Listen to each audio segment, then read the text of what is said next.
ده هعمل معاكم فكرة فانوس جميل جدا جدا. هنعلقه على الحيطة وهيبقى شكله جديد، فكرة جديدة خالص. دايما هتلاقوا عندي افكار جديدة وحاجات جديدة. يا رب الفيديو يعجبكم. يلا بينا نشوف الخطوات والحاجة. انا عايزة خافض لسان. هعمل العدد اللي عندي عدد 14. عايزة 14، كل حاجة عندي 14 عود سلام على بعض للجزء اللي فوق اللي هو فوق خالص. بعد كده هو 14 نص علشان هطول بيهم 14 عود، دول اللي هم بتوع الجسم نفسه عشان هعمله كبير شويه. وعايزه هنا هو دون اللي هو تلت وتلتين زي ما عملنا في الفانوس التاني. التلت وتلتين ده بتاع الجزء اللي هو اللي تحت. اللي انا محتاجاه كمان، محتاجه خرز. عايزه خرز احجام، عايزه خرز رفيع خالص للجزء اللي هو اللي هنا في النص دون. انا ما بيحتاجش حاجه كبيره، فانا عايزه حاجه رفيعه خالص بالالوان اللي احنا حابينها. انا هعمل على بنيات، هتشوفوا المنظر النهائي ان شاء الله هيعجبكم. دلوقتي بقى هنبدا بقى نجمع الحاجه اللي عندنا. اول خطوه عندي هجيب ابره وخيط. هجمع الاول الجزء اللي هو في النص. هعمل ايه؟ هجيب واحده من اللي هو الخافض دون وهبدا هعدي منها الابره. هجيب واحده صغيره وهركبها معاها بالشكل ده كده. بعد ما ركبتها كده هجيب عندي خرز وسط، مش عايزه خرز كبير. خرز كبير هعمله في الدور اللي بعد كده. وهجي هنا هون وهحط الخرزه وهبدا بقى اكرر الحاجه اللي عندي لغايه ما اخلصها. هحط واحده خافض اللسان الكبيره اللي على بعضها، واحده نص صغير اللي هو النص، وهحط خرزة. هكرر بقى الموضوع ده لغاية ما اخلص الكمية اللي عندي اللي هم ال 14. بصوا انا حطاها قصادي كده عشان ابقى شايفة انا بعمل ايه ووصلت لفين. اهي هنا كده انا عملت الجزء ده بالشكل ده كده. انا الجزء ده هنا الحتة دي عملتها علشان اطولها، يعني انا هعمل ده الجزء اللي في النص بطوله كده. هجيب بقى اللي هم الجزء اللي فوق. هعمل ايه؟ انا لو جيت ركبت كده عشوائي مش هجيب المسافه اللي انا عايزاها مظبوط. هسيب حته صغيره هنا وهدخل الابره عادي. هنا بقى انا عايزاهم كلهم يبقوا طول واحد علشان هدخل الابره من فوق شويه.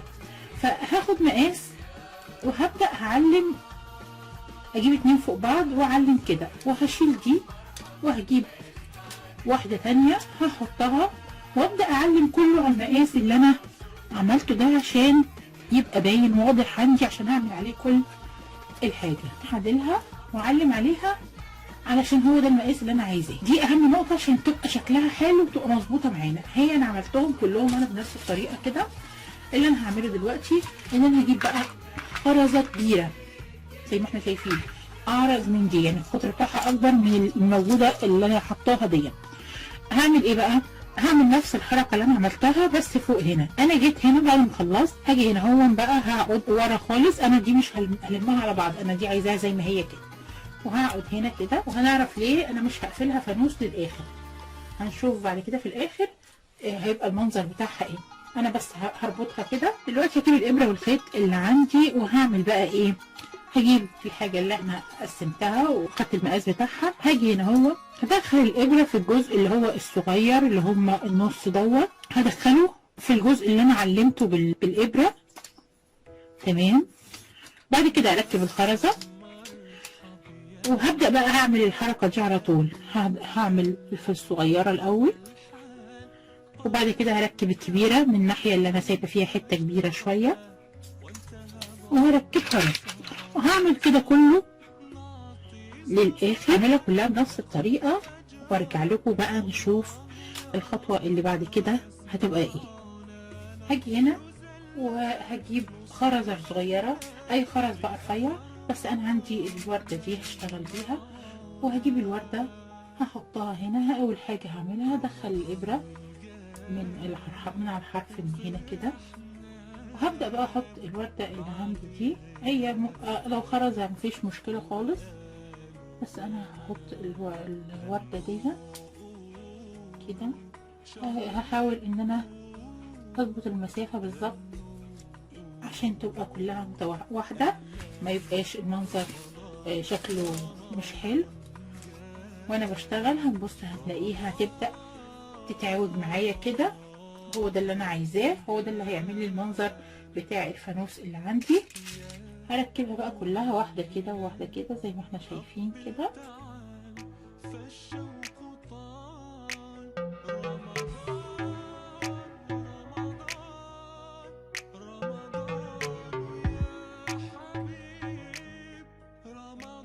بصوا بقى الشكل ده كده اهي. وهبدأ برضو اعقد من هنا. بقى عندي الفانوس بالشكل ده. الخطوه اللي انا هعملها، انا عايزه اخرج رفيع قوي، وهجيب اجزاء اللي انا عاملاها تلت وتلتين، وهاجي هنا هون وهبدأ بقى هركبها عندي زي ما ركبت بقيه الحاجه. انا برضو هعدي من الاولانيه هنا، وهعدي واحده من دي بالشكل ده كده.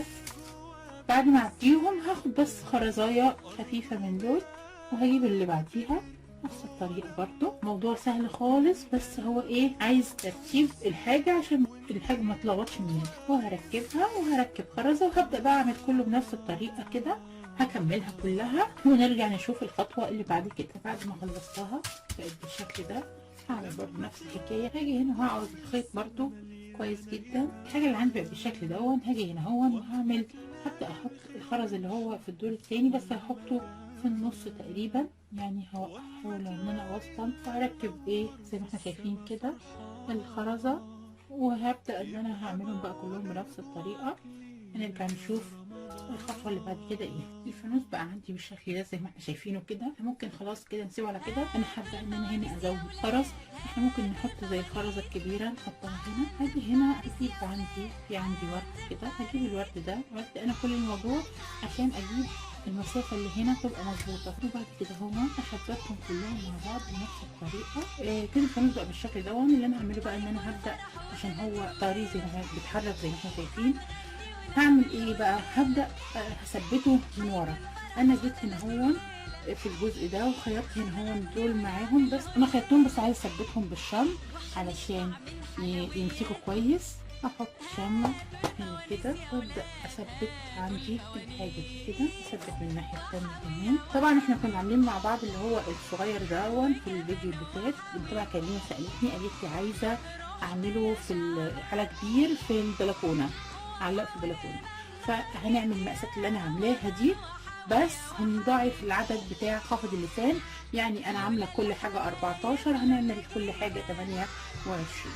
هبدأ بقى هزود بقى هنا هون طول ما انا ماشيه من الظهر كده هون. هبدأ احط خافض اللسان عندي بحيث ان انا ادعم الفانوس اللي عندي كله يبقى جامد كده. بقى هبدأ اظبط المسافات اللي عندي. هشوف انا هحط فين تاني. هحط دي كمان،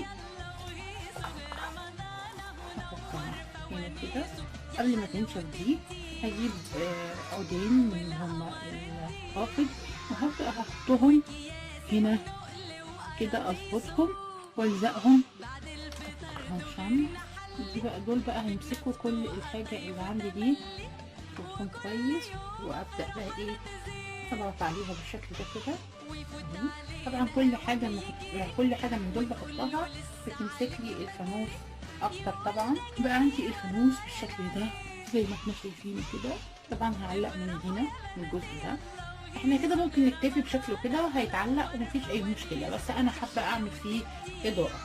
فهجيب دوايه بلحه، دي اسمها دوايه بلحه، ولمبه صغيره. يا اما هجيب لمبه صغيره برده بس الليد يبقى افضل. هاجي هنا هون في الجزء اللي ورا هو المكان ده هنا كده على قد الدوايه بالظبط زي ما احنا شايفين اهي. كل اللي هعمله ان انا هثبتهم بشمع من هنا. هحط شمع من هنا كده بحيث ان انا اثبتها كده. انا لزقتها كويس جدا زي ما احنا شايفين، وحاولت ان انا ابعدها هنا، هي بعيده عن الخشب. هاجي هنا دلوقتي في الجزء ده كده وهجيب عندي عملت فيونكه صغيره، احط هنا كده شمع والزقها. شكله جميل جدا. يلا بينا بقى نعلقه ونشوف شكله ايه وهو متعلق. وهنا كده ده الشكل النهائي بتاع الفانوس اللي عندي بالشكل ده زي ما احنا شايفين. شكله جميل جدا.